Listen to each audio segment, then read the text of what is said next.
let you just catch up a minute. A couple of technical difficulties this end.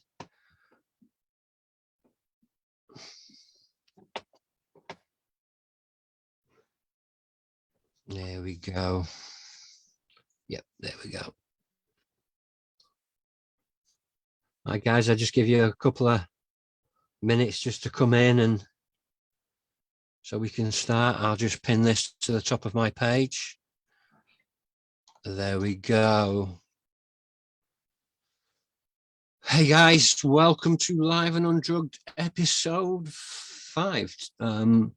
As always, thanks to my sponsors, Mr. James Jeffries and Cannabis CBD. I will put the link in the comments after.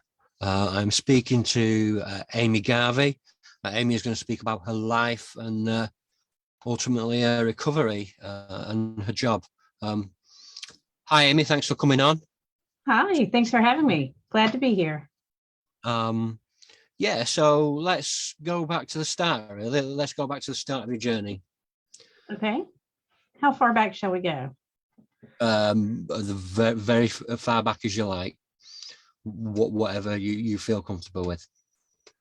Okay. Well, I'll start by saying that I am currently 46 years old, in recovery and sober for 7 years, going on 8. It'll be 8 on the 23rd of February. And I'm a freelance copywriter working from home. I went and did that in August of 2020, so a little before you started the podcast. And but going back, I think I'd probably be best to go back to when I was about 6 years old, which is way back. That's the first time I remember wondering if other people thought the way that I think. That's the first time I remember becoming consciously aware of the fact that most of the people I knew, most of the kids that I knew did not think the way that I thought. They didn't wonder what other kids were thinking. And I did all the time. I wanted to know what was going on in other people's minds, if they thought the way that I did. And that sort of, I guess, started me on a journey of exploration, for lack of a better way to put it. So I wouldn't say necessarily that I was a daredevil, but I was always open to trying new things. And my writing began not too long after that. I think I was in the 4th grade when I won a prize for a short story that I had done. And my reward was to be able to audit a creative writing class at a local university. And I was very blessed in that Maya Angelou was the guest speaker for that particular weekend class. So I listened and I learned, and I, at 10 years old, figured out how to take notes very quickly. College level course, I certainly wasn't quite prepared for that, but I gleaned a lot from it. And I had a chance to speak with Ms. Angelou, and I asked her what advice she would give, a 10-year-old, a kid just starting out. And she said, write. Very simple, just write. She said, write every single day. Even if it's trash and you throw it away, write. I said, okay. So I started keeping a journal and have done so for going on 40 years. When I don't feel like writing, if I don't have any assignments for clients or customers, and I don't have any project that I'm working on, I still write in my journal every day. I do daily devotionals, and I write my thoughts about those as well in a notebook that I keep, several notebooks that I've kept over the years. And then fast forward to my teen years, my mother and sister both smoked, and I wanted to know what that was like. So I think I was maybe 12 or 13 when I tried a cigarette for the first time, and I wish I never had, because I loved it. I didn't choke, I didn't cough, I didn't hack, I didn't spit. I liked the taste of it. I liked the feel of it. It wasn't anything about being grown up. It wasn't peer pressure. I stole one from my sister and smoked it by myself. I wasn't in a group of friends. Nobody tried to talk me into it. I never tried to talk anybody else into it because I knew it wasn't good for you, but I liked it. And I also, about that time, had my first taste of liquor. My parents had just gotten a divorce when I was in the 5th grade, trying to figure out the timeline here. I guess that would make me about 12, heading into 6th grade that summer. A friend of mine, her parents had also gotten divorced, and our families were the only two in my entire elementary school. I was in a very small area, very rural South Carolina. I went to an elementary school in a town that has 1 stoplight and about 18 churches. To give you an idea, we are definitely in the Bible Belt. And my mom had a very modest stash of liquor. She didn't drink very often, but she did keep some things in the house, and she went somewhere to run an errand or what have you. She was going to be gone most of the day, and my friend and I were at my house, and we just got to talking about it and decided we wanted to try it. So we did. And like the cigarette, I liked it. Very first try. We made screwdrivers, basically. We mixed orange juice and vodka, not knowing what we were doing, just messing around. And the next year, headed into, well, in the middle of my 7th grade, 8th grade year. So that was a few years later. Didn't drink much, just occasionally when I could sneak it in. It was certainly not at that point anything even like an obsession. It was just something to do occasionally. But then I moved in with my dad and stepmom when I was 14, getting ready to turn 15. And in the middle of my 8th grade year, 8th grade was very, very difficult for me. My parents moved me to a private school where everybody had been together their entire school careers, and I was the new kid coming in. And I befriended a couple of girls who wound up being the mean girls, and they turned on me, which happens, especially with that age group. Girls can be really, really cruel. Boys fight and get it over with. Girls will stalk their prey and do everything within their power to bring you down. And it worked. That was one of the worst years of my life, still to this day. But about towards the end of the year, there was another new girl who came in and befriended the same group of girls, and they did the exact same thing to her. They turned on her, and they tried to get me back into the clique and against this other girl. And I, for the first time in my life, took a stand on something publicly. And because the teacher had not come into the classroom yet, I think it was US history, and I stood up and I said, I'm not doing this. You've got to be kidding me. You guys have made this entire year fucking miserable for me. And now you're expecting me to turn around and do the same thing to someone else, and I refuse. And I befriended this girl. We are still friends to this day. Not real tight, but good Facebook friends. We Christmas cards and chat periodically, that sort of thing. Because I just refused to give in to something that I knew was wrong. I knew it was cruel, it was mean, it was hurtful, and it was just wrong. And it felt good. It felt really, really good to stand up for the underdog and be in the right place and be able to do something about it. So fast forward a little bit further along. Most of my friends have typically been older than me. I've just always been attracted to folks who are a little bit more mature, even in high school. And so my friends, when I moved in with my dad and stepmom, I went to another private school on a headmaster's scholarship and fit in much better there. As we were moving into high school, there were a couple of new kids coming in, so I wasn't the only one, which was nice. And I got in at the start of the year rather than the middle of the year, which helped a little bit too. And I made some good friends, and a number of them were juniors and seniors. My boyfriend was a junior, went to the prom and all of that. And that's when I started drinking somewhat more regularly, I would say, pretty much every weekend.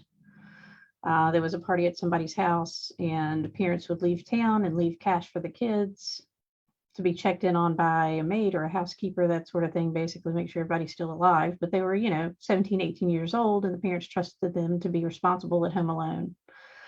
And of course they were not. They were 17-year-old kids. with 15-year-old friends. And so about that time, I also tried pot for the first time and enjoyed that and went, I see a trend. Even then, I went, okay, I tried cigarettes. I like those. I tried alcohol. I like that. Tried pot. I like that. I need to be careful. So being the geek that I was, I actually went to the library and looked up addictive substances because I didn't want to try anything that I could get addicted to, ironically. Alcohol was not listed at that time as an addictive substance. They were looking at heroin, cocaine, meth, that type of thing, the harder drugs. And so I thought, well, hey, I'm golden, right? No big deal. Come to find out in looking at family history, my grandfather on my dad's side was an alcoholic.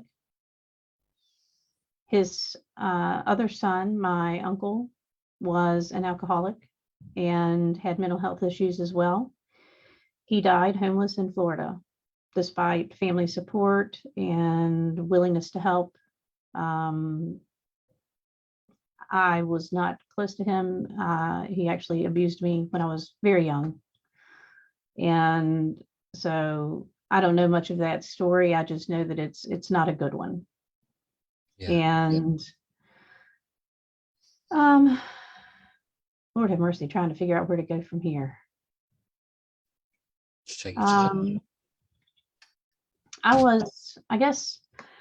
Okay, so I had been having mental health issues, severe depression, to the degree that for the first part of my senior year of high school, I barely got out of bed. I got out of bed to go to school and do my schoolwork and the sports that I had to do for school because they were required.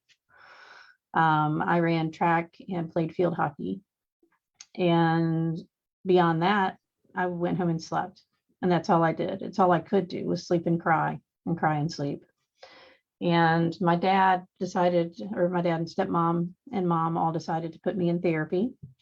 We went to see a good therapist, I thought, a good family therapist. And she pulled my dad in and said, John, you know, a lot of this is stuff that you need to deal with too.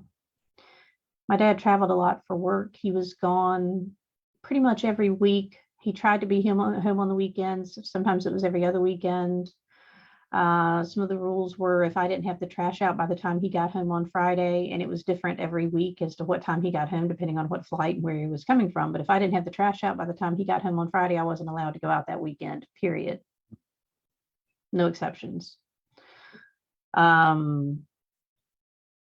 By that point, I really didn't care too much, but he would do things when my sister and I were younger. I remember one time in particular, we swept the garage. That was one of our chores on a given day. And he came out to inspect it, and it was not good enough. So he took the dirt from the dustpan, scattered it all over the garage, and made us sweep it again.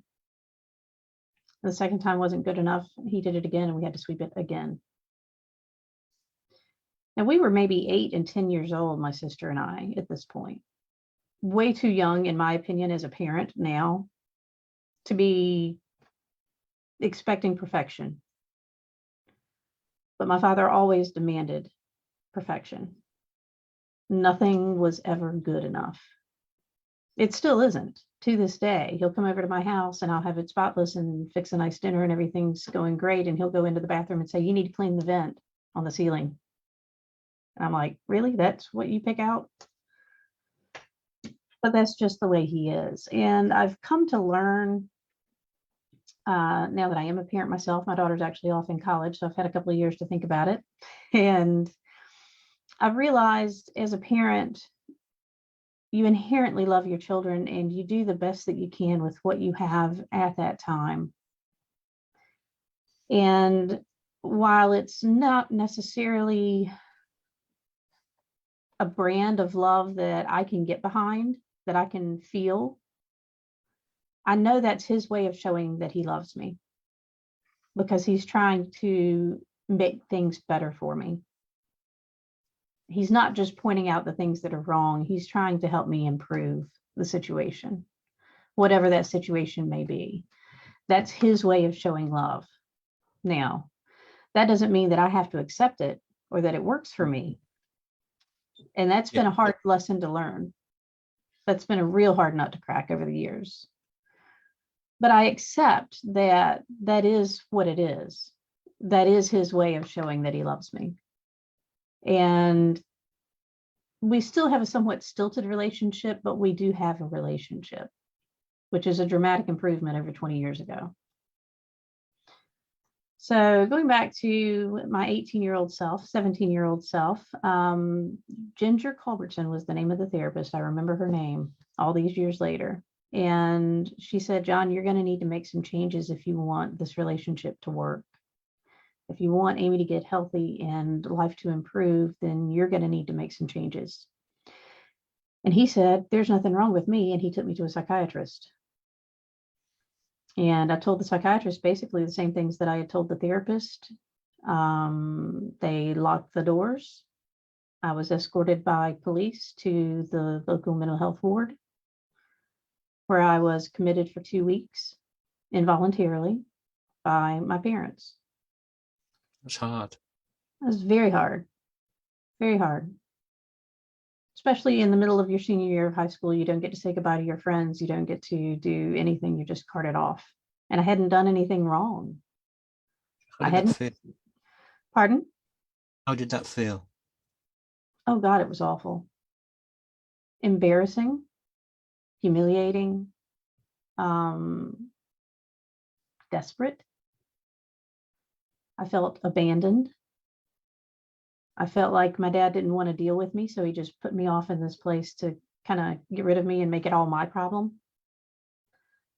Hindsight being what it is, I'm aware of the fact that I do, in fact, have a mental illness. I have bipolar disorder, and I'm good with that.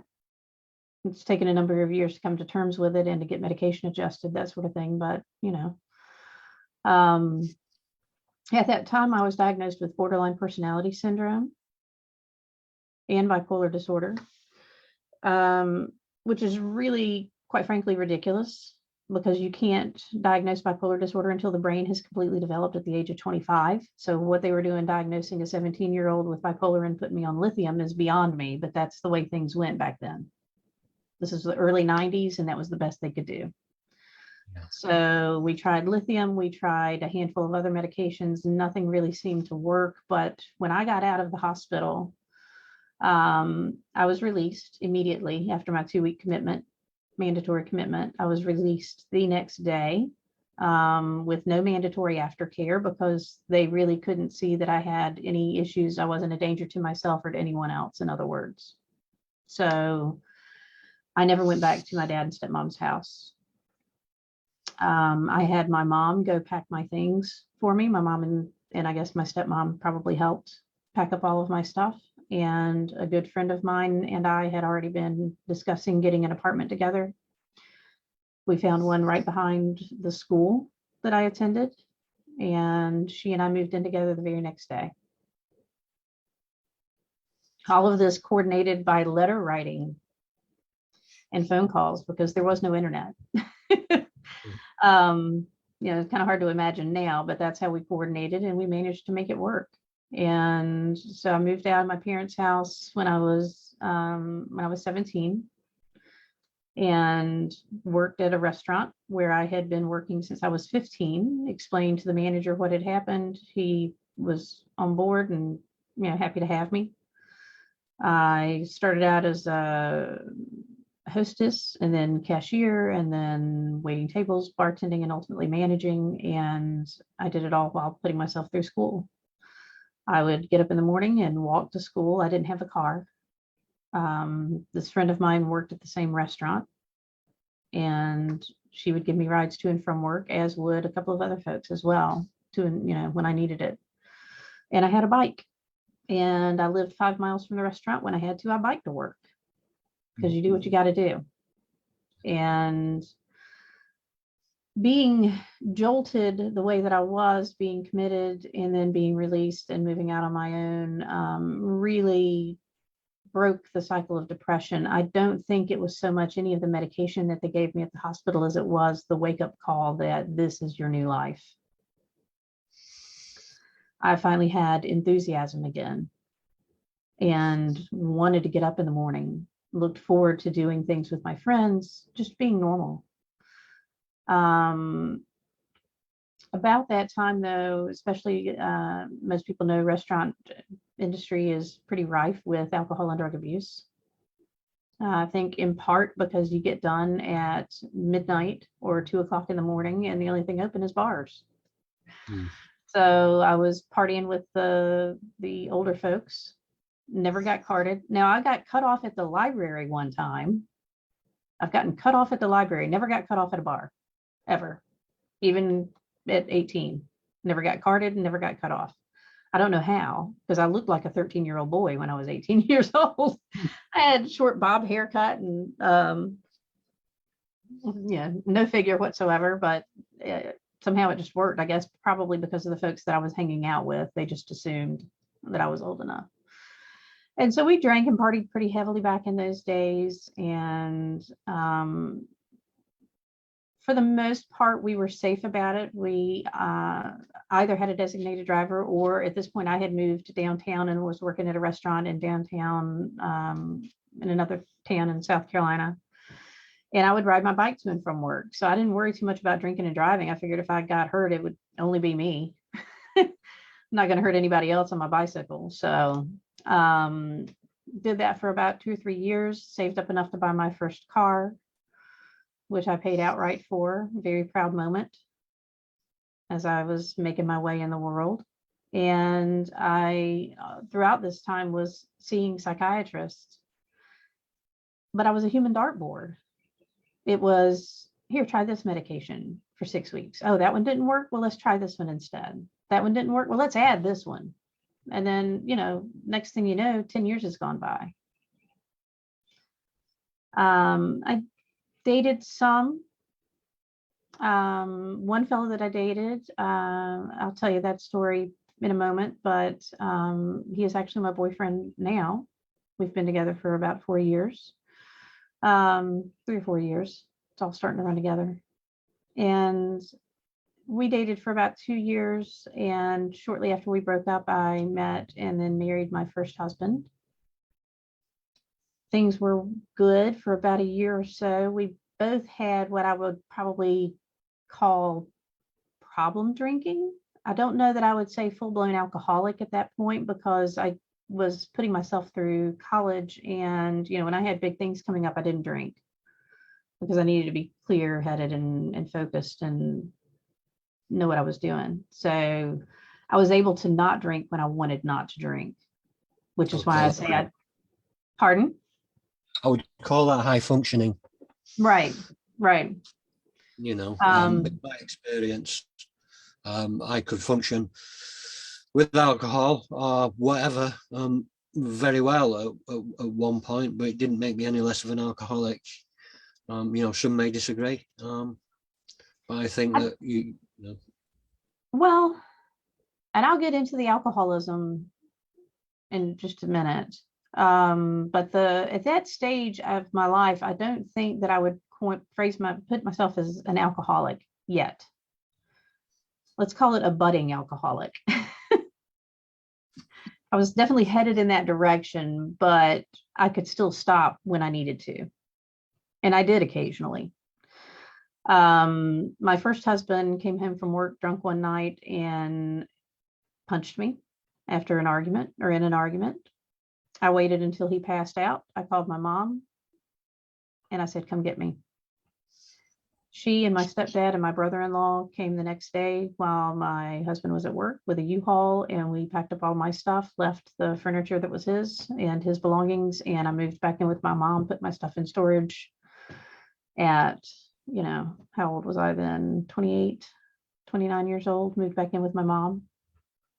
That was a bit of a step down and a bit of a wake-up call, but you do what you got to do. I was not going to be abused physically. No. So, didn't date for a while after that, a couple of years. But then I met and married my second husband and had my daughter. Of course, as soon as I found out that I was expecting her, I dumped the tequila down the sink, and that was it. I didn't drink during my pregnancy. I managed to quit smoking with the help of some Wellbutrin, I think is what I took at that time. And quit smoking pot as well. I just quit everything because I wanted to have a healthy child. And I was able at that point to quit. So Kate was born healthy and wonderful, and we hunkered down. She was born in November, late November. We had a big ice storm shortly thereafter, and we kind of hunkered down, and my ex bought me a bottle of tequila and a bottle of wine. I was nursing, and we just sat together and watched Lord of the Rings, the whole trilogy. And, life goes on. Eventually, he and I split. Kate was about 3, I think, at the time. And I became a single mother.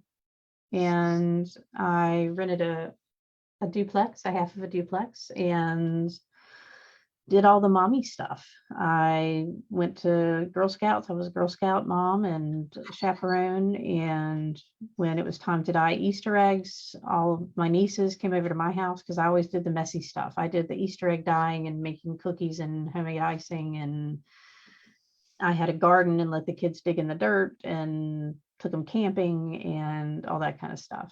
And absolutely loved it. I drank, but not very heavily.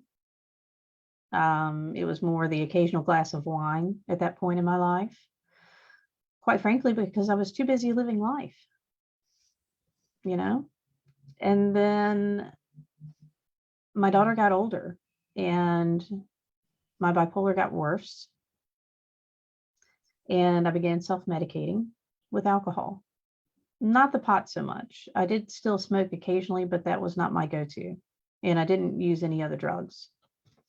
Had alcohol been listed as a drug when I went and looked it up years and years before, perhaps I would have gone a different direction, because I had realized then that I had an addictive personality and knew better than to mess with other things. But the alcohol was perfectly fine, of course. The one acceptable substance. Socially acceptable, everybody does it, and that you're made to think and you're made to feel that because you have a problem with it, why should other people have a problem with it? And hence the guilt trips and stuff like that. I can feel you there. So I had done one stint as an AmeriCorps Vista, which is Volunteers in Service to America. You live at the poverty rate, that is your rate of pay, but they also put you on all of the social, in all of the social safety nets. So I was on Medicaid and food stamps and all of those programs because they want you to serve from a place of understanding the people that you serve. That's the whole point of becoming an AmeriCorps Vista, right, basically. But you work with an organization that pays your salary, and in order to create sustainable activities, sustainable programs. So I worked with a group called Middle Tiger Community Center, with their food pantry and emergency utility assistance programs and that kind of stuff, doing a lot of writing, and really enjoyed the work. I didn't even mind being broke all the time. I had enough to live off of, and that's really all. When you've got what you need, you're okay. Yeah. And that's sort of what that year taught me, is that you don't have to be well off to be okay and to be happy. And you find free things to do around town. My daughter and I would pack a picnic and go look at different art studios. We don't really have any museums in this town, but we have a couple of different art boutiques and that sort of thing. Or we would go downtown and look at all of the different water displays, all the fountains and such, and play in the water. you get creative when you're broke. I learned. And the second year, the depression came back very, very badly, and I attempted suicide and wound up in the hospital. We were able, for the most part, to keep it from my daughter because she was way too young. I think she was maybe 9 or 10 at that time. It's an embarrassing thing to admit, but it's an important thing to admit. I don't think it's embarrassing. You know, I've been there, and I've been poor. In fact, I met my wife at a food bank. She was serving, and I was homeless. You know, I've tried suicide many times. The last one resulting in me popping a gun in my mouth. It's not easy. It's not, No. and I don't think you should ever be embarrassed about being there. I think that society tries to embarrass you sometimes, but I do think that it is getting better because people like you and I speak openly and freely about it, and we need to. This is why we do this. This is why I do this. Yeah. Because I don't. Who else is going to? And when you reach that point of desperation, you know, I had another near attempt, but I was able to get a friend on the phone. And I said, please just talk to me. I don't care what about, just talk to me. And she did. And we stayed on the phone for about an hour. And after that, I was okay. It's important that people know that these feelings are not, unfortunately, even unusual, and that it's okay. Sometimes you need to just sit with it and be depressed and wallow in it and have a pity party even. You can't do that forever, but you know, sometimes life is just difficult and it just sucks. And sometimes you just need to sit and be there in that moment. The important thing is, once the moment passes, you got to put on your big girl panties and get up and do something about it.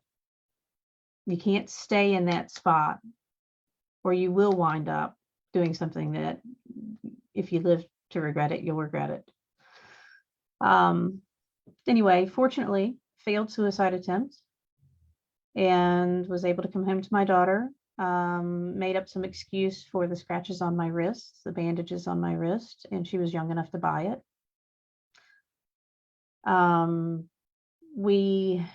I wasn't able to work for quite some time, and we were in danger of losing the apartment. And my dad and stepmom blessedly came in and helped me buy a house. I made sure that we were going to be in the same school district so that my daughter could continue going to the school that she was attending. It was the best in the city, and you know, those things matter. But the depression wasn't any better. And so I wound up getting on disability. It took a couple of tries, as it normally does. And because I was on disability, you can't work when you're on disability. You can, but you can only earn X number of dollars. And I had always done copywriting as a sideline gig, which started before I was even out of college. A friend of mine had graduated law school and said, hey, can you help me with my brochures? So I did his brochures and I did his letterhead and, you know, a number of other things. And he told someone else who told someone else who told someone else. So I'd never advertised. I just had always had a steady trickle, I would say, of writing clients. And so I was still doing a little bit of that on the side. But for the most part, I was sitting at home watching TV and playing games on the computer and drinking pretty much all day, because I would get my daughter to school and I'd come home and I'd have a little bit of coffee. And then it's like, well, I know it's only 10 o'clock, but I'll just have one shot. Right. So you have the one shot. And then an hour later, you have another. And then 30 minutes later, you have another. And the next thing you know, it's 2 o'clock in the afternoon. You need to go pick up your child and you're shit-faced. On those days, I would call my ex-mother-in-law. I would call family friends. I would call my mom. I would call whomever to pick up my daughter, because the one thing I didn't do was drive drunk. I was always very cautious about that until the day that I wasn't. And that started really because I would get up at 6 o'clock in the morning to get Kate up and get her dressed and ready for school, get breakfast made, lunch made, and all of that good stuff, get everybody out the door. But I would be shaking violently. And so I'd have to do a shot or two just to be able to fix breakfast and lunch and to drive her to school. And that's a really sad thing to admit, that at 6 o'clock in the morning, I was doing shots to still my hands so that I could make lunch for my daughter for school. So that went on for a number of years. I was still seeing a psychiatrist. We were still trying to treat the bipolar. Of course, I was counteracting that with the alcohol. But at the same time, when you find the right meds, you find that you don't really need the alcohol so much. This went on for a while, and a dear friend of mine, whose daughter was good friends with my daughter, sat me down on the back porch and said, you're going to lose your child if you keep this up. And for me, that was a wake-up call, because nothing mattered more except maybe the alcohol. And that was a sad truth to realize. So I checked myself in voluntarily for another 2-week commitment at that same hospital. Now, it has grown and improved dramatically in the 20 years in between. But they had a 6-week long program that was voluntary, that you had to be nominated for and approved for by 2 different psychiatrists and a therapist. In other words, they don't take the program lightly, and they want to ensure that you don't either, which is a good thing. I managed to get into the program after the 2-week commitment period. I stayed for an additional 6 weeks, and Kate stayed with her dad and my mom and his mom, and we made it work. And I learned a lot about alcohol. I learned a lot about the brain, how it works on alcohol, with and without. I learned a lot about sobriety. I developed essentially a toolkit of things to do to keep myself busy in lieu of drinking. Colored pencils. I love to color. Painting with acrylics, crochet, playing piano, going for a hike. I've got a whole list of things to do. And then I found a new psychiatrist. And he's the only one in the state who does DNA testing. But he does it so that he can look and see, okay, where are the gene mutations and what is the best therapy at this time for those specific things. And he found that I do, in fact, actually have bipolar disorder. I was missing a number of things. Predominantly, my body was not producing serotonin and norepinephrine at all. Then on top of that, I don't know, I'm sure you're probably familiar with the term SNRI or SSRI. SSRI is a selective serotonin reuptake inhibitor. And what that means is you've got neurons firing serotonin and neurons that are taking it in. And the ones that are taking it in are taking in more than you're producing. That's the reuptake part of that equation. And an inhibitor inhibits or stops the reuptake from taking place so that there's more serotonin available to be used in the brain. SNRIs are just serotonin norepinephrine reuptake inhibitors. They work on both. So we got me on a good SNRI. We got me on L-methylfolate, which allows my body to therefore then produce serotonin and norepinephrine, because that's basically the key, the magic ingredient that my body is not able to produce from the foods that I eat. Doesn't matter how much of what I eat, my body will not produce it because I have a gene mutation. Right. but I take the L-methylfolate, which is a supplement not covered by insurance, ordered, through an online pharmacy, a compound pharmacy. And we were able to take about 7 different medications off my roll. I was diagnosed with fibromyalgia. We did an MRI. I have osteoarthritis of the spine. I have 2 torn protruding discs, my L4 and L5. And all of these things combined to self-medication in a nutshell. I enjoyed alcohol at first, very much. And there are moments when I still miss it a little bit. A hot summer day, it'd be nice to have a Mike's hard lemonade, but I don't miss it enough to ever go back, because being clear-headed, although there are still times when I get really, really severely depressed, that's par for the course. And when I have a bipolar episode, it tends to be a mixed episode. I don't often have depressive or manic. I tend to have mixed. My mania presents itself with not sleeping. For some people, they have obsessive shopping, obsessive sex drive, obsessive drug use, or driving madly, or whatever they do. For me, it's I can't sleep. So I'll go 4, 5, 6 days with literally no sleep. And I'm depressed as hell on top of it,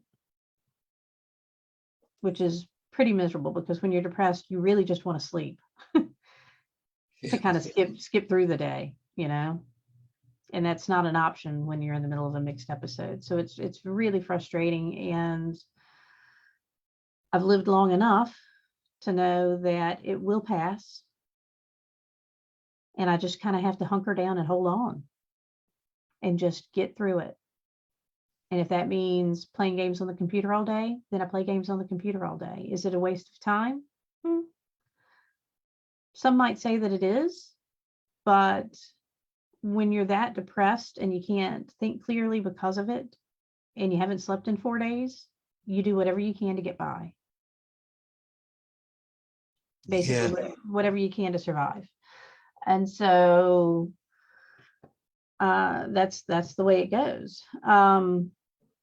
My daughter wound up moving in with her dad when she was 15. And that was really hard on me, because we'd gone through all this stuff. She had some health problems for about a year. We were in and out of hospitals. We got all that straightened out, but she was out of school. So we were homeschooling. We were together all the time and just at each other's throats. So I think it was probably a good thing that she moved in with her dad. We were able to have a good relationship after that, but it was a major adjustment period for me, because I was going through empty nest syndrome all of a sudden. You expect it when they're 18 and they go to college or move out or whatever they do, but at 15, you're not ready for it yet. And my entire life is planned around her. What time we're going to get up based on what we have to do that weekend, or what time school starts, what we're going to have to eat, what I need to pull out of the freezer, what I have to get at the grocery, what we need at Walmart. I mean, everything was wrapped around her and her activities, because I was a single mom on disability, staying at home all the time. So I went through a little bit of a depression after she moved out, but managed to stay sober, for which I was very proud of myself. When I first got out of the hospital, I would do things like not go to the grocery store until after 7 p.m. because the liquor stores closed at 7. And there's a liquor store in the parking lot of every shopping center, with every grocery store that exists in this town. Liquor stores are everywhere, and I needed to avoid them for a while. So I had to do some rearranging. At the hospital, they recommended that you do 90 meetings in 90 days, which I did. I wound up going to Narcotics Anonymous rather than Alcoholics Anonymous. I just found the AA folks to be, in my opinion, a little bit snooty. And I know that's just the groups that I went to. I'm sure it's not that way everywhere, but NA was much more welcoming. Some people there had a problem with the fact that I was only an alcoholic and not a drug addict. Others recognized that alcohol is a drug and were very warm and welcoming. And after I did the 90 meetings in 90 days, I just didn't feel that I was getting a whole lot from the meetings. So I continued with the 12 steps and rinse and repeat as you go through them, because there are always things for which you need to make amends. There are always reasons to look to your higher power.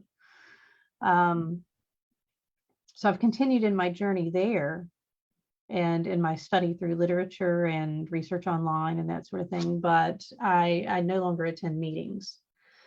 But that's part of the reason that I want to do things like this podcast, because I want to speak out and let people know that you can be in the pit of hell and get out of it. It is possible. It's hard.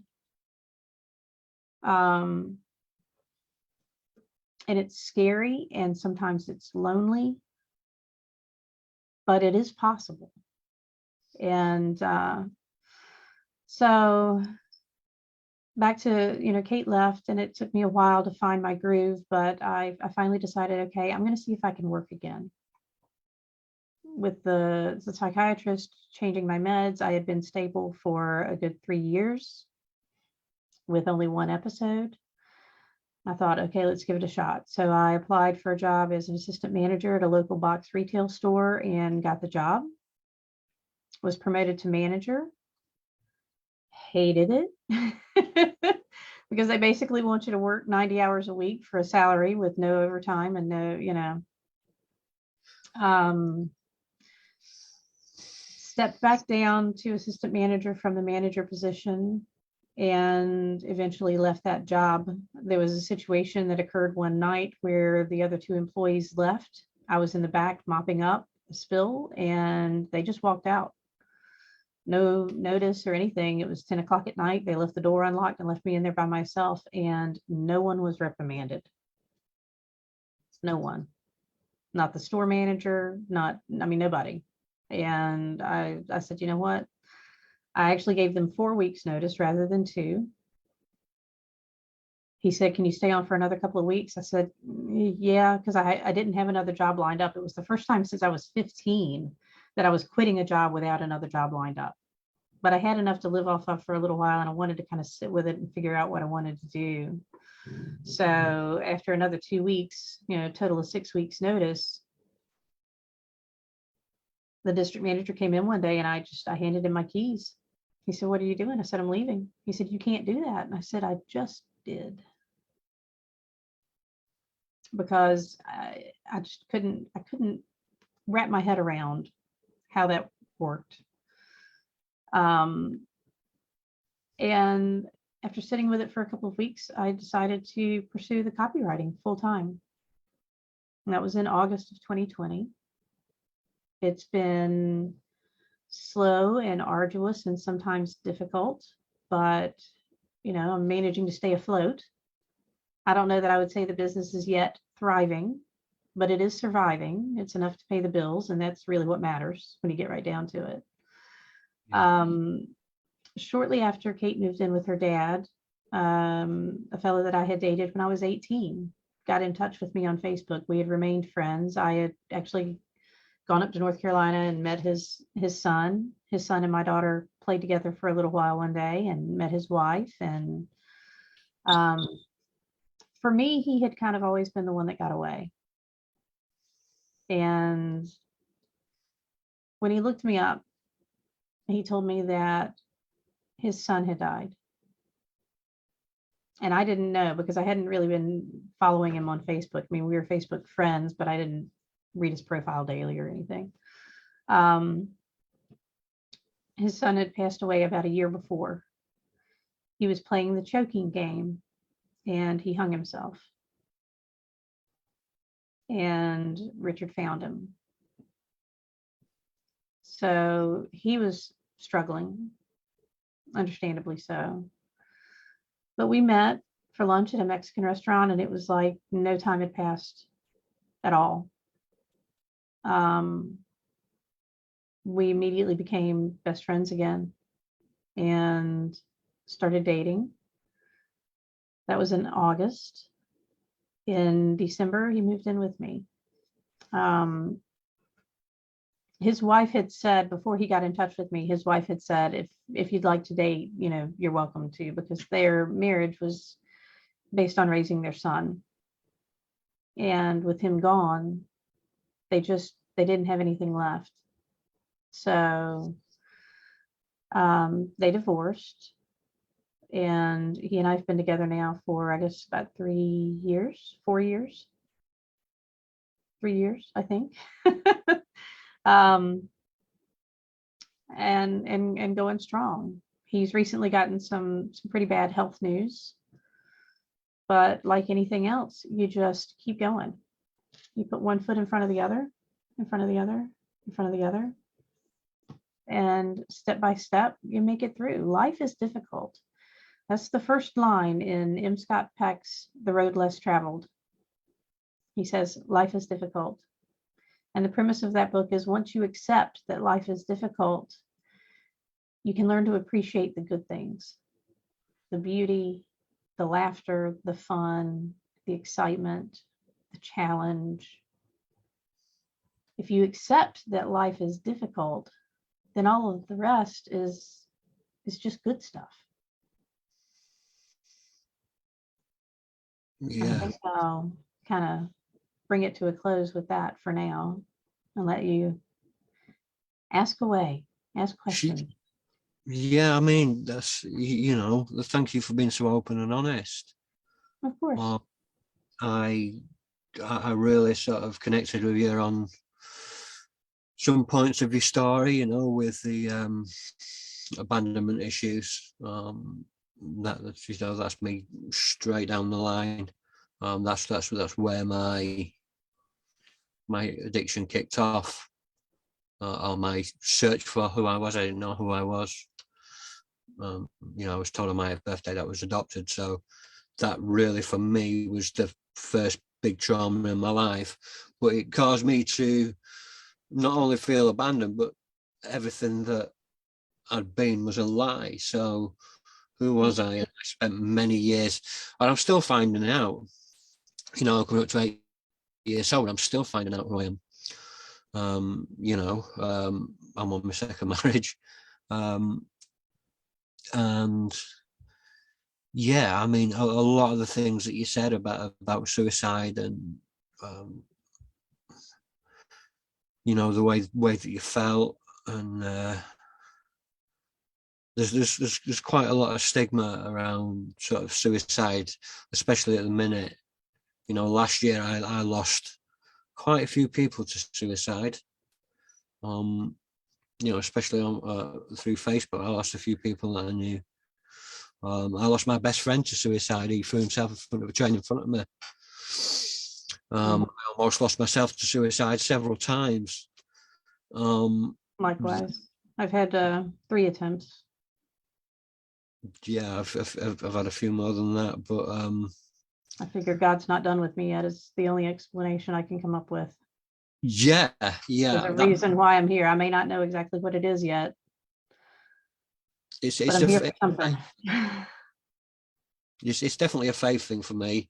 You said about NA and AA, and I respect the programs and I love the programs, and I work a 12-step program, but I cannot put myself around some of the people because it's just pure hypocrisy.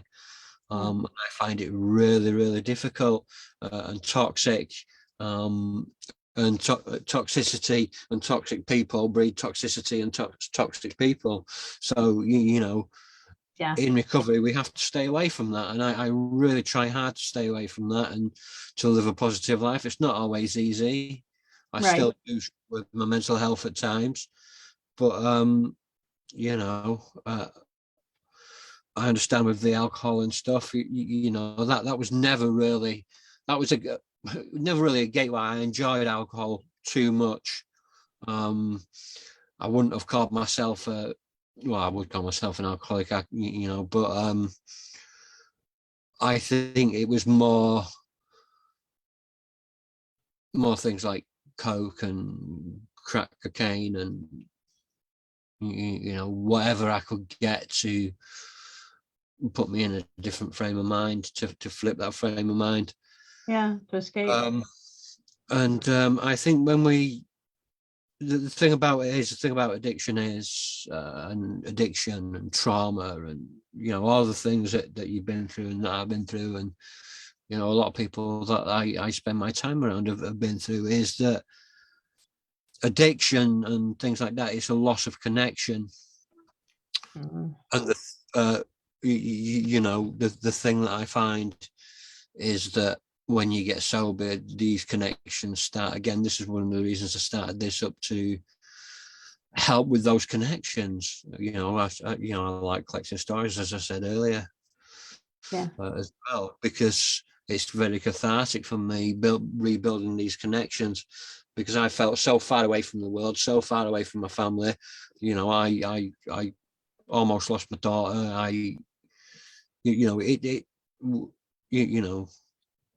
What it's like. It's not an easy life, but we have to be honest. And I forget what you said earlier, but it really resounded with me. It was, this too shall pass. I always struggled with that. Yeah. This too shall pass. And I'm thinking, well, yeah, I know this will pass, but it's taking what do you do in the meantime? Yeah. Exactly. And it's taking a long time. And I think, that's where a lot of people falter and fall.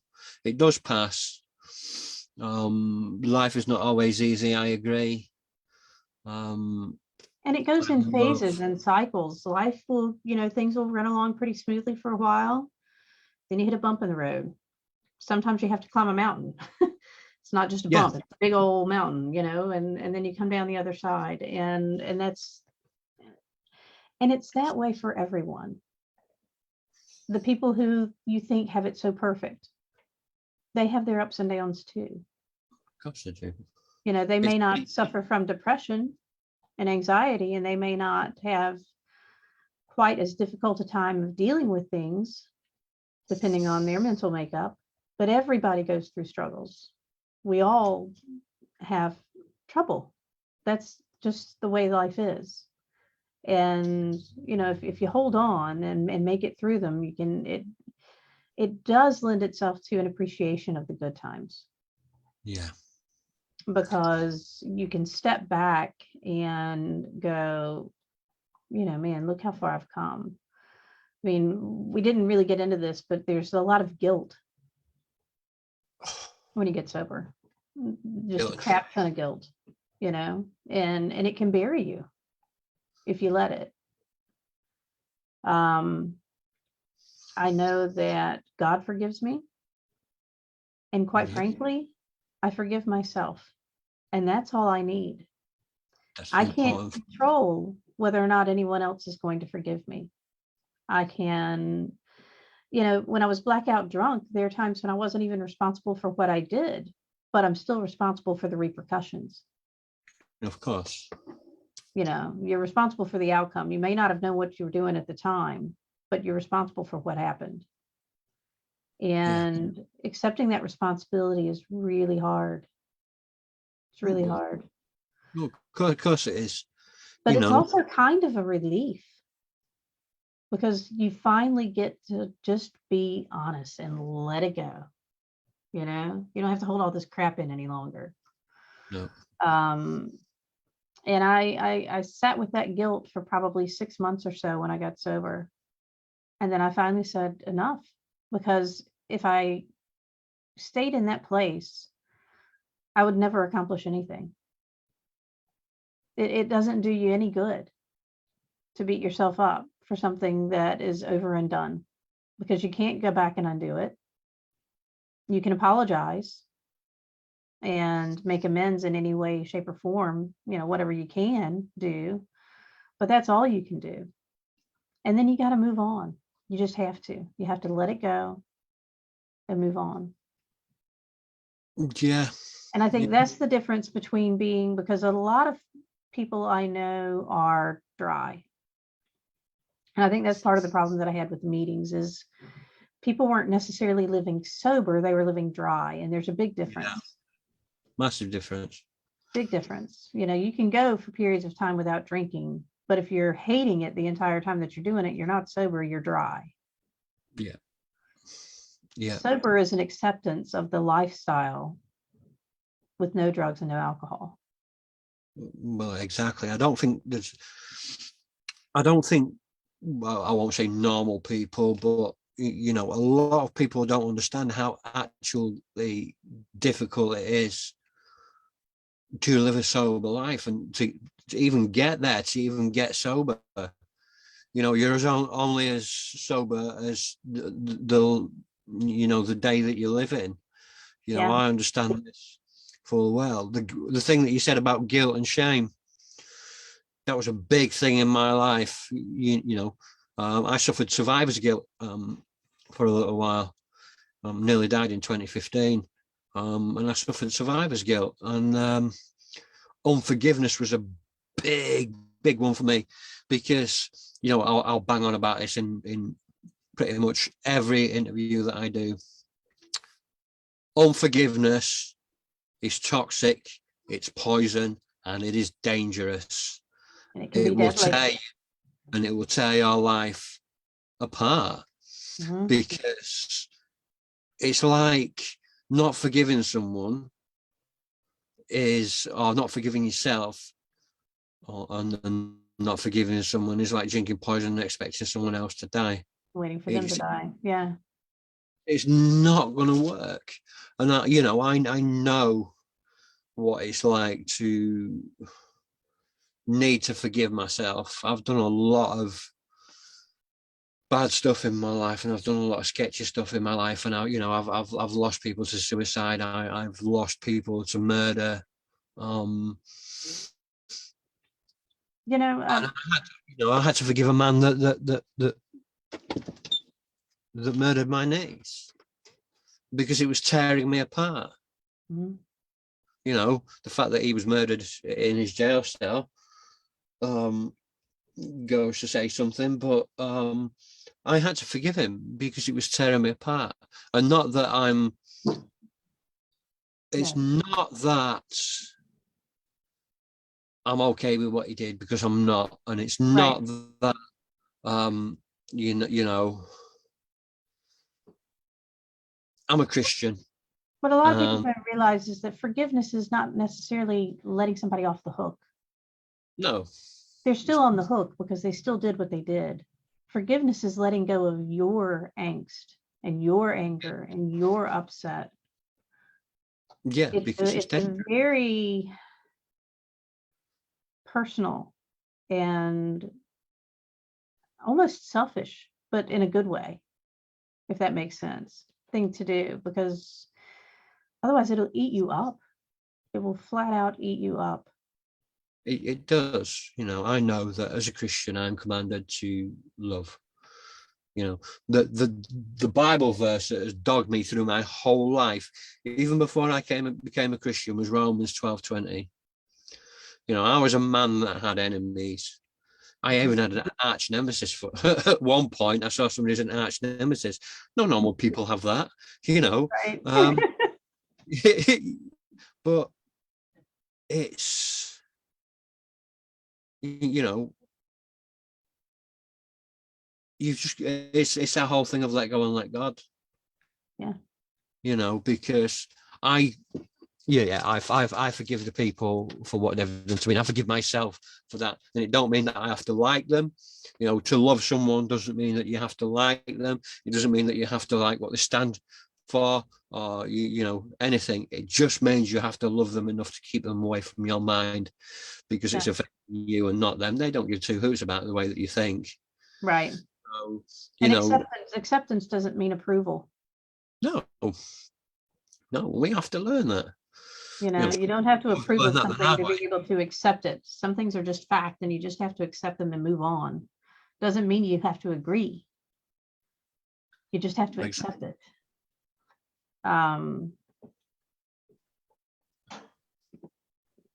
The guilt is tough.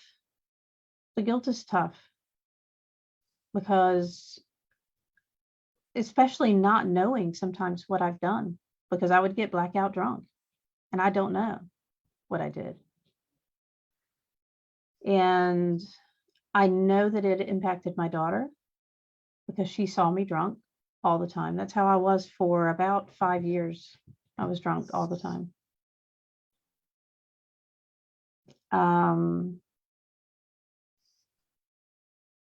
I don't know where I was going with that, other than, she has not yet forgiven me. And that's really hard. She may never forgive me. And that's my cross to bear. I wish that she would, for her sake, more so than my own, because I've forgiven myself. I wish that she would forgive me so that she's not holding on to that hurt. But that's something that she's going to have to come to terms with and decide whether or not she wants to do it for herself. Totally separate tangent, but recently I read an obituary that said, so-and-so passed away after a long battle with alcoholism and mental health issues. And I thought that was so extraordinary and so brave. And the way that you would want an obituary to read for someone who committed suicide after the struggle of alcoholism and mental health issues, because I know what that's like. And people have sympathy when someone dies from cancer, right? Not so much when it's mental health issues, because there is such a stigma associated with it. But it's no better. It's like a cancer. It eats away at you daily, minute by minute sometimes. And I was very proud to read that obituary. It wasn't mine. It didn't have anything to do with me. I really have no right to feel pride, but I was proud to see that somebody had the chutzpah, to put it out there, because so many people lose that battle. And perhaps if we recognized it more often and acknowledged it, it would be brought to the forefront and discussed like you and I are doing now more often and more readily. And maybe over time we can get rid of the stigma altogether. It's certainly gotten better in the past 30 years. I mean, much, much better. We can have an open discussion about it now. Yeah. Never would have happened 30 years ago. No. I mean, I went through it 30 years ago. Almost. Yeah, almost. Time flies. It does. I'd say about 26 years ago, I found myself in hospital after a suicide attempt. And I think that was my first time, and I didn't even really know why I was doing it. But I just didn't want to live that life anymore. I think there are so many people that try to push it away and say it's a coward's way out. It isn't. It really isn't. I really feel for any families that go through it. I've felt it. I've lost people to it, and it's not nice. I've also lost people to addiction as well. I famously went to 7 funerals in 6 days. Damn.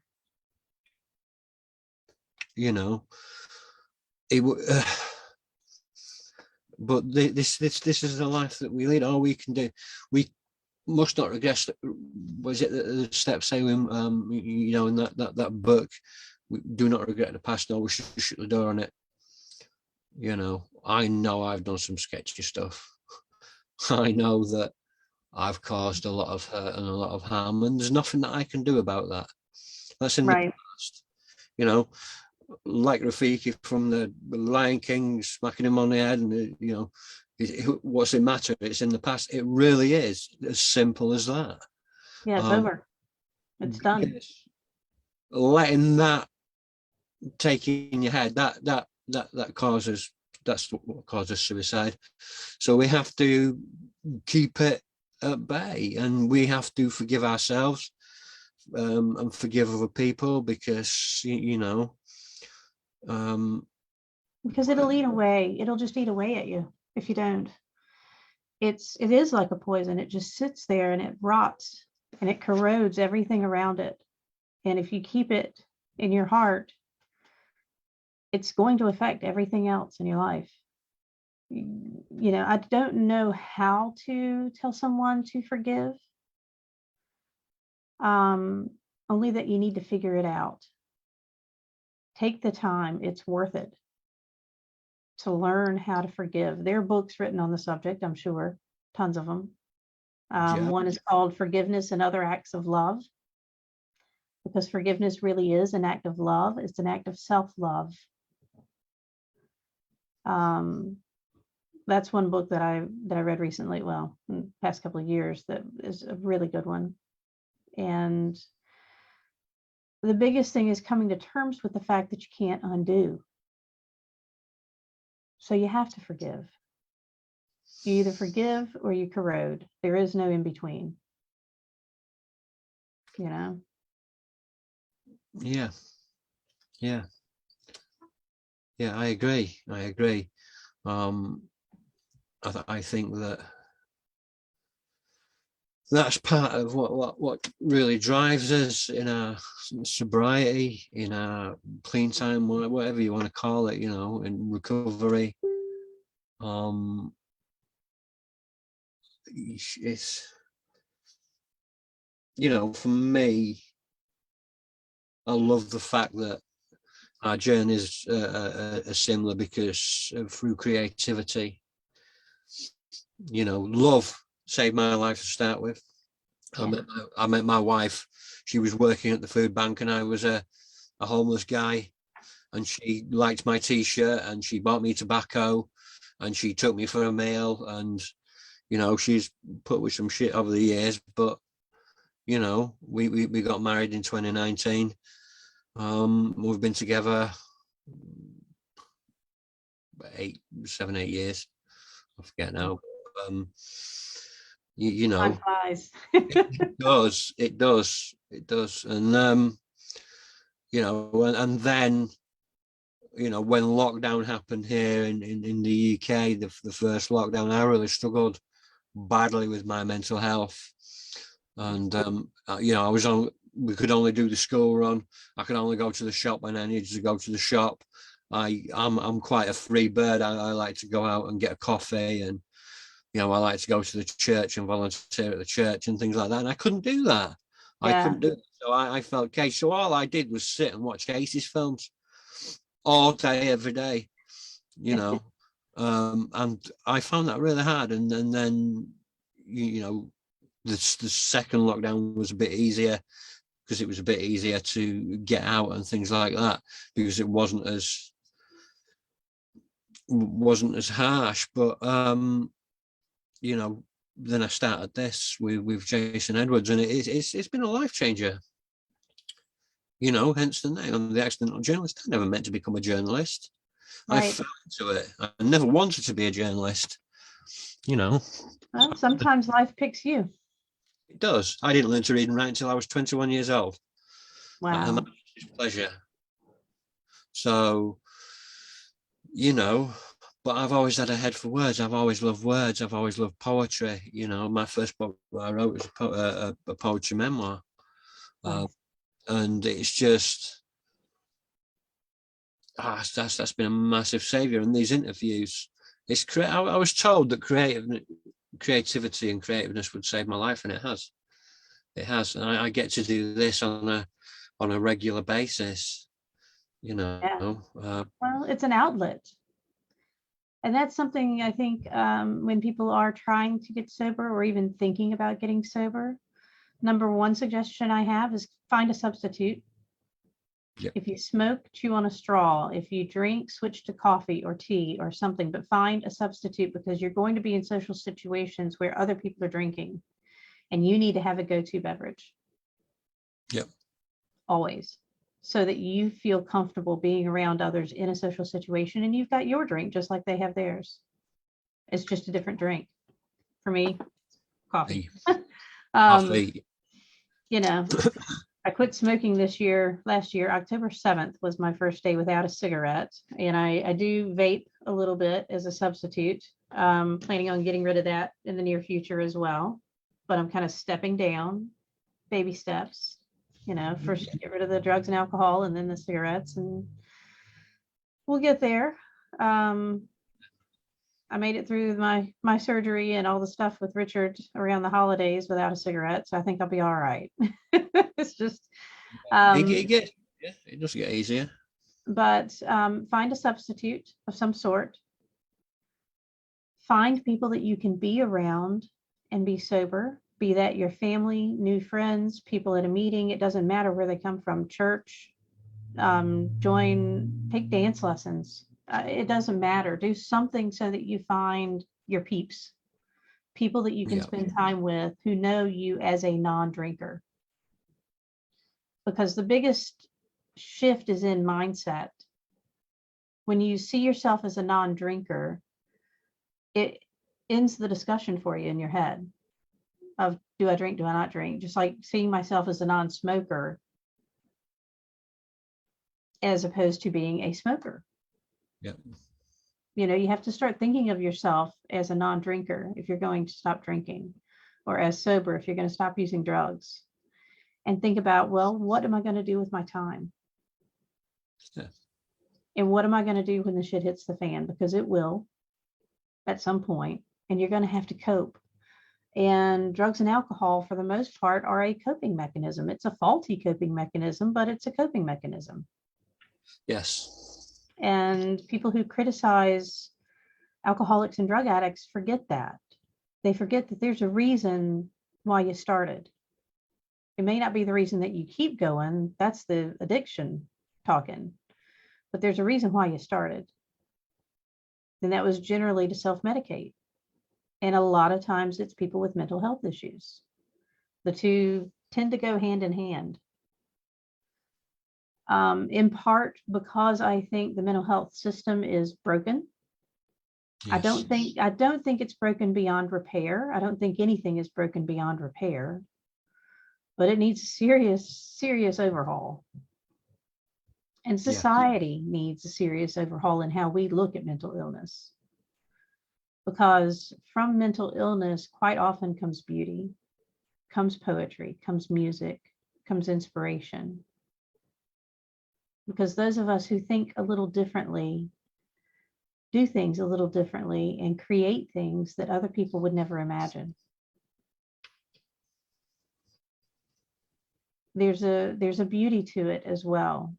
As you know, it's very easy to focus on the negatives of mental illness. But when you look at it more as mental wellness,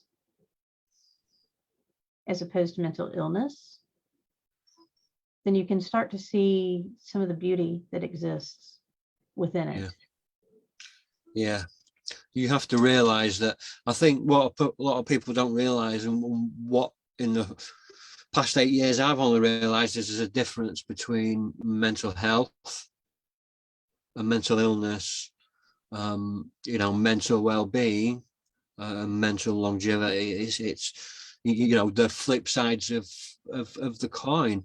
And we need to look after everything, because it's not just a mental problem, it's not just a spiritual problem.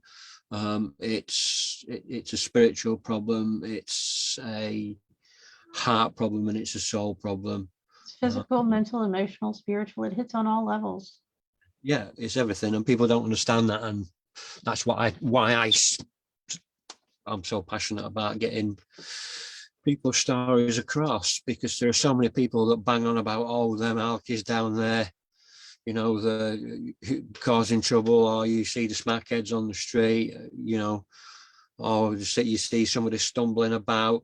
Facebook is really bad for all the videos of showing people on things like spice and and people are laughing at it, but I don't want to laugh. I see it and I want to cry, because I feel that on a deeper level, because I've been there.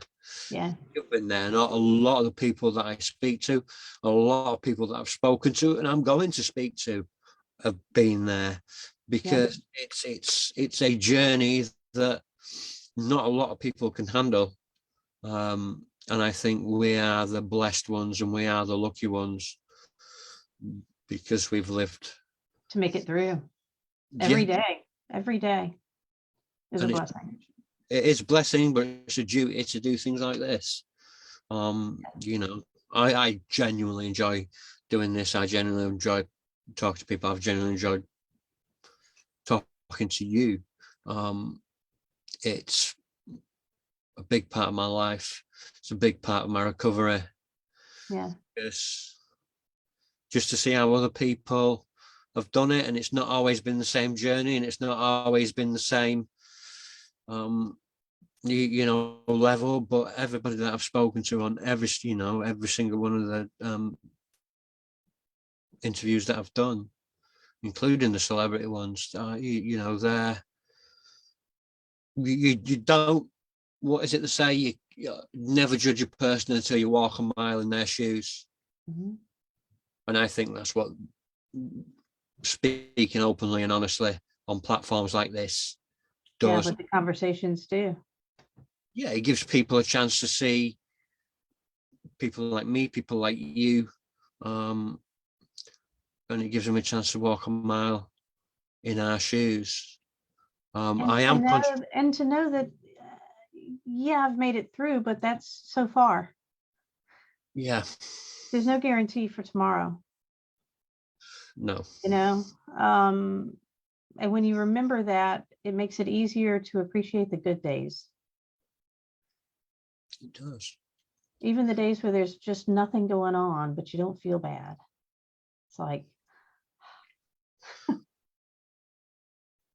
yeah, sometimes it's, if you've managed to get up and out of bed, bonus. it's a good day. Yeah. You've managed to make that bed, even bigger bonus. Have you managed to get dressed? Bonus.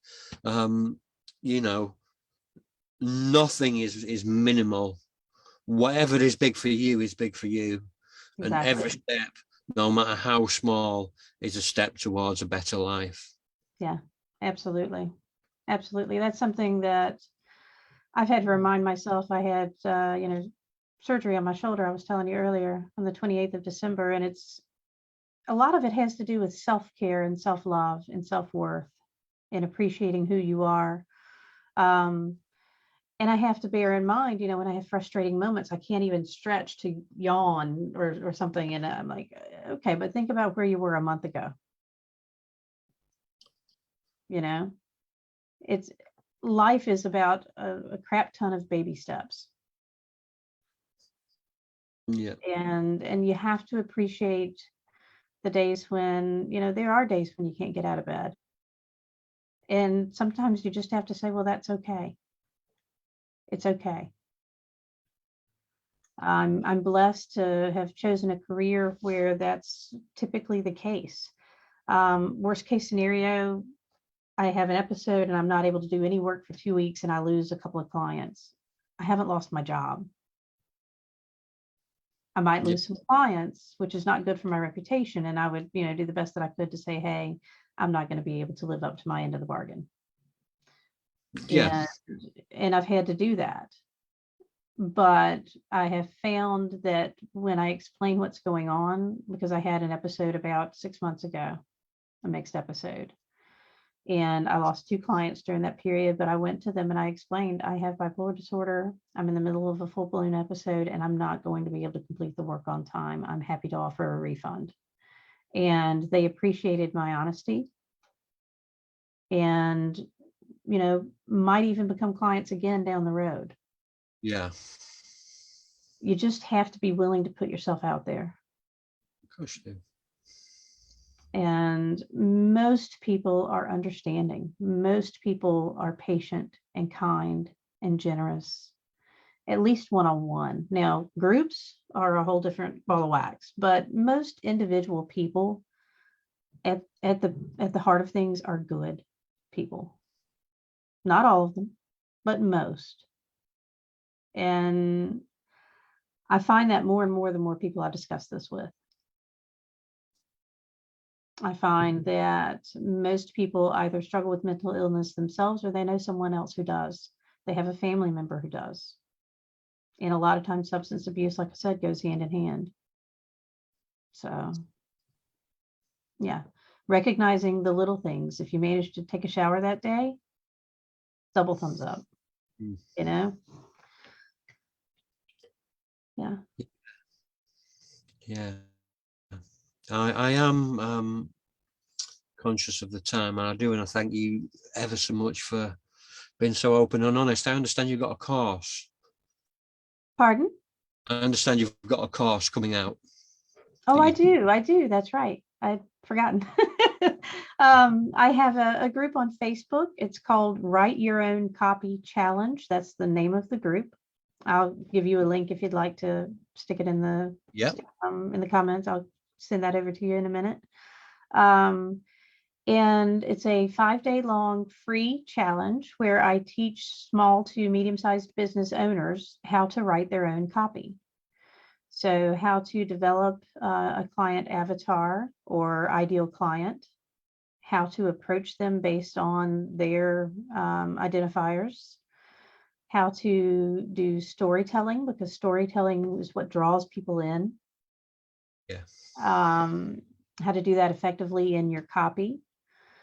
What to do when and where, and what not to do when and where. And then I do a hot seat on Friday where we spend an hour going through somebody's work together live, showing people what it's like to work with me.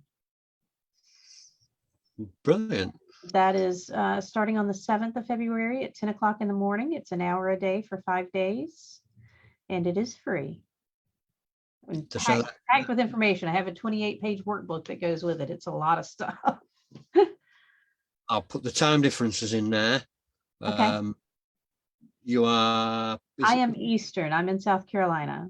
Eastern. A lot of my followers are in the UK.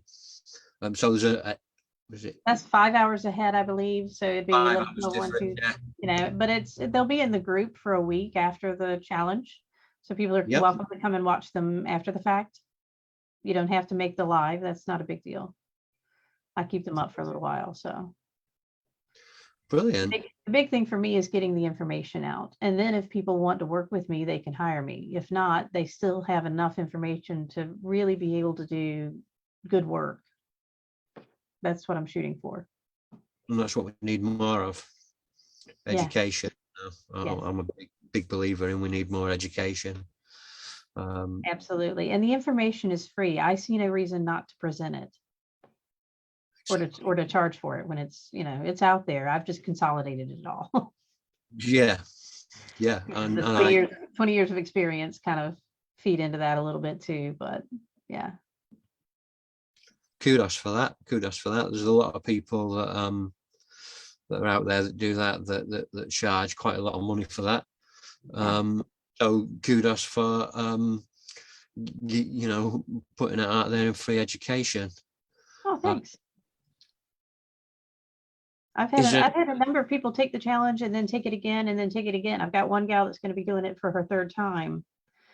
Wow. This time, because she said I probably need to cut it back because it's a lot of information in a couple of days. It's kind of a crash course. It's still just the tip of the iceberg, but it's enough to really get somebody started if they want to write their own copy, but they're insecure about their writing ability, or they're just not sure that they're hitting the mark in terms of getting new clients and getting return on investment for ad spots and that sort of thing.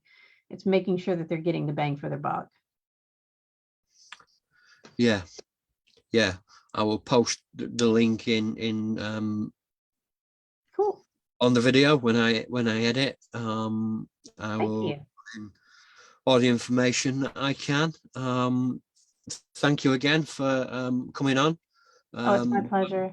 We'll have a chat in a second. Okay. Thank you guys ever so much for tuning in again. I really love having you put your input into this. It's I've got some of the best followers that are out there and the most loyal followers that are out there. So I am really, really blessed for that. And I want to thank you ever so much for tuning in. And to those that are watching on catch up, which I know many do, thank you for taking the time. I know my videos are sometimes quite long, but there is a lot to fit in there. For my YouTube, please, this will be on YouTube in the next day or so. If you can, hit subscribe, give it a watch, give it a like. It's always nice. You can find the whole series, first series and second series up to now, on my webpage, which is jwgreg.wordpress.com. And yeah, thanks guys for tuning in, and I shall see you again really, really soon.